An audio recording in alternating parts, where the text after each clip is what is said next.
Bom dia a todos vocês, meus queridos irmãos, que a graça de Cristo Jesus estejam conosco nesta manhã, neste momento em que nós vamos estudar a nossa lição. Que o Espírito de Cristo esteja com você e esteja comigo. Neste momento eu convido você para nós estudarmos a nossa lição. Vamos orar, pedindo a bênção de Deus. Querido Deus, amado Pai, nosso grande Deus Criador, neste momento, os meus irmãos e eu estamos juntos para estudarmos a nossa lição.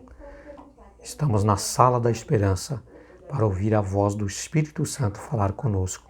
Em nome de Jesus. Amém. Muito bem, queridos, uma vida centrada em Deus. Esse é o título da nossa lição.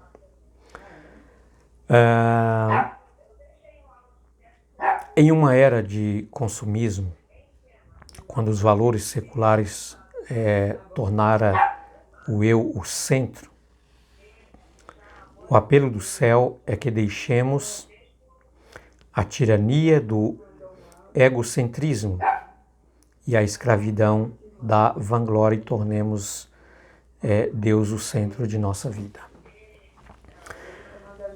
Queridos, nosso mundo hoje, principalmente o país que nós vivemos, o Brasil, que embora não é um país de primeiro mundo, mas nesse contexto praticamente se iguala com um país de primeiro mundo. Principalmente, queridos, no contexto aqui do consumismo, onde o consumismo tem tomado primeiro lugar das vidas das pessoas. Ou seja, o ser humano se tornou escravo do consumismo. O ser humano trabalha exaustamente, tá? De dia, de noite, final de semana, feriado, com um único objetivo: consumir.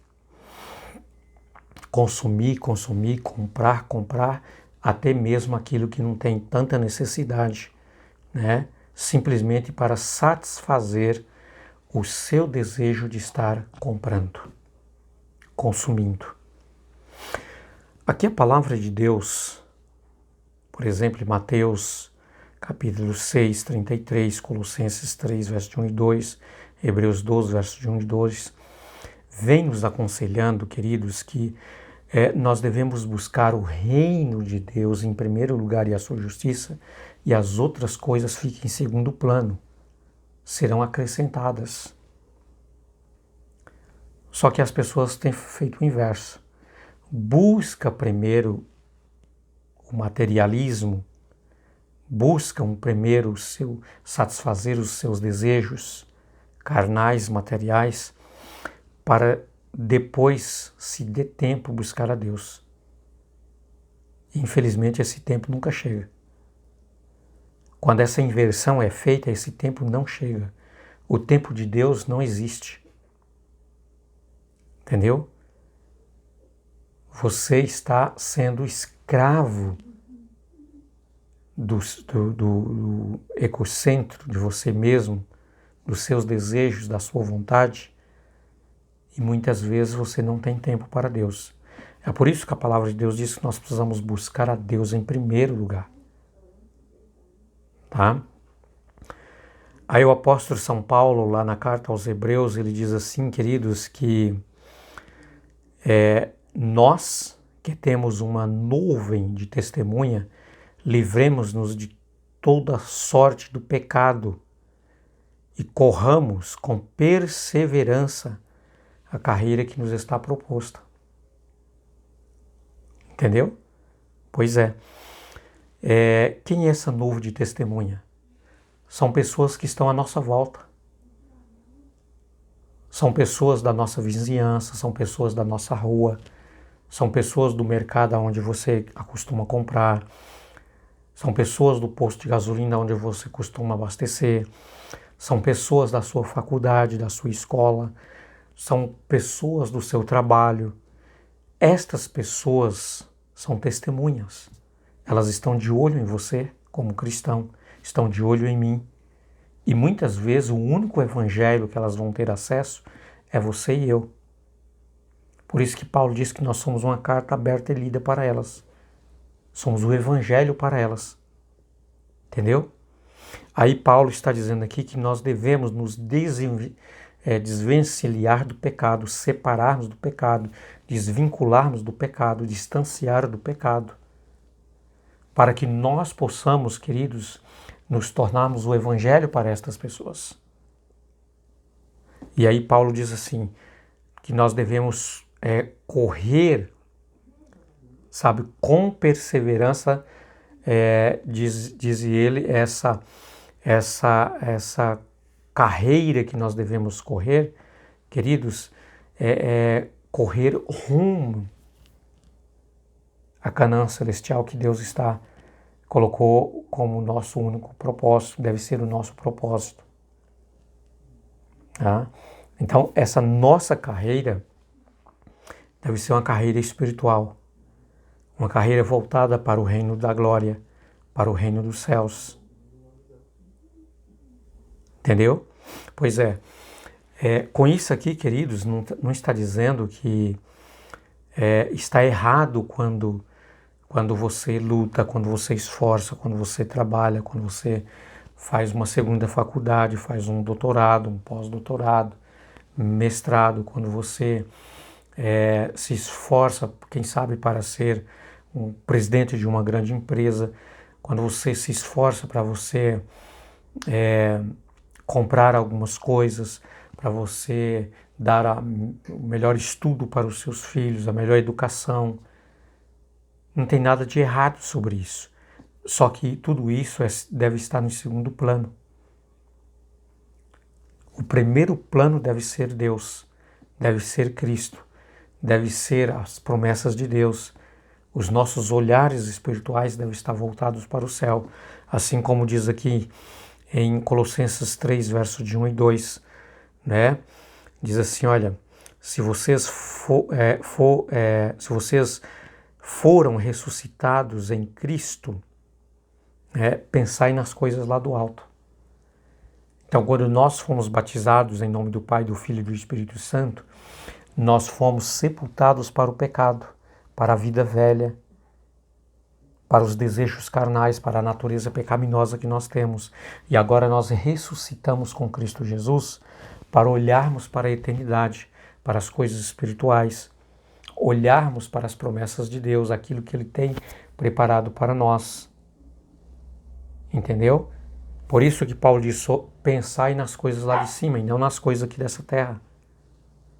Colocando os nossos esforços em primeiro plano e nos tornamos muitas vezes escravos, né, da satisfação dos desejos da nossa carne.